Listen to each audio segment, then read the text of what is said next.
റിപ്പോർട്ടിലേക്ക് സ്വാഗതം.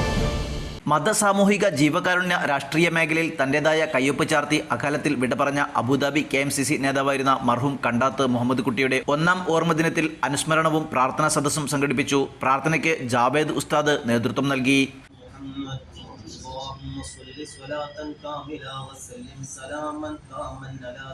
സമീർ പുറത്തൂർ സ്വാഗതം പറഞ്ഞ അനുസ്മരണ ചടങ്ങ് കുറുക്കോളി മൊയ്തീൻ MLA ഉദ്ഘാടനം ചെയ്തു. കോവിഡ് കാലത്ത് ഒരു വാട്സപ്പ് കൂട്ടായ്മ ഒരുക്കാൻ ആവശ്യപ്പെട്ടതിനെ കുറിച്ച്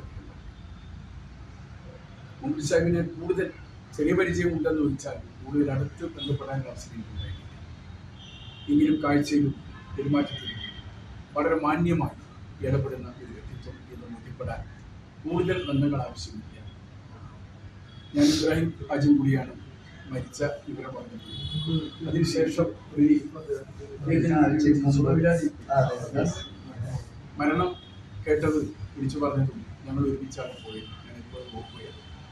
അദ്ദേഹം രോഗിയായി വീട്ടിലിരിക്കുന്ന സന്ദർഭത്തിലാണ്.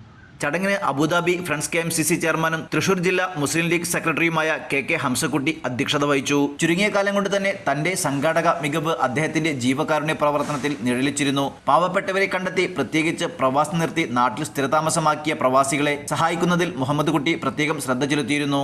അബുദാബി KMCCയുടെ കാസർഗോഡ് മുതൽ തിരുവനന്തപുരം വരെയുള്ള പ്രവർത്തകരുടെ സൗഹൃദ കൂട്ടായ്മയായ അബുദാബി ഫ്രണ്ട്സ് KMCCയുടെ ഫൗണ്ടർ കൂടി ആയിരുന്നു മർഹൂം മുഹമ്മദ് കുട്ടി. അവരുടെ കൂടിച്ചേരലുകൾ സംഘടിപ്പിക്കുകയും ഓരോ അംഗങ്ങളുടെയും ക്ഷേമാന്വേഷണം നടത്തുകയും അദ്ദേഹത്തിന്റെ ഇഷ്ടപ്പെട്ട വിനോദങ്ങളിൽ ഒന്നായിരുന്നുവെന്നും അനുസ്മരണ പ്രഭാഷണം നടത്തിയവർ പറഞ്ഞു. എല്ലാവരും വളരെ വൈകാരികമായാണ് സംസാരിച്ചത്. കീഴടത്തിൽ ഇബ്രാഹിം ഹാജി, മുസ്തഫ തങ്ങൾ, തിരൂർ മണ്ഡലം Muslim Youth League general secretary Riyas, Dubai KMCC നേതാവ് മുസ്തഫ തിരൂർ, കീഴടത്തിൽ ഷാഫി ഹാജി, TK വഹാബ്, ബഷീർ ചമ്പ്ര, യൂനസ്, ഷിറാബ്, റഷീദ് താനാളൂർ തുടങ്ങിയവർ മുഹമ്മദ് കുട്ടിയെ അനുസ്മരിച്ചു. മുഹമ്മദ് കുട്ടി തുടങ്ങിവെച്ച ജീവകാരുണ്യ പ്രവർത്തനം തുടരണമെന്നും നേതാക്കൾ അഭിപ്രായപ്പെട്ടു. പരിപാടിയിൽ റഷീദ് നന്ദി പറഞ്ഞു. ന്യൂസ് 99 തിരൂർ. ഓരോ മുഹൂർത്തങ്ങൾക്കും അതിൻ്റെതായ സന്തോഷങ്ങളുണ്ട്.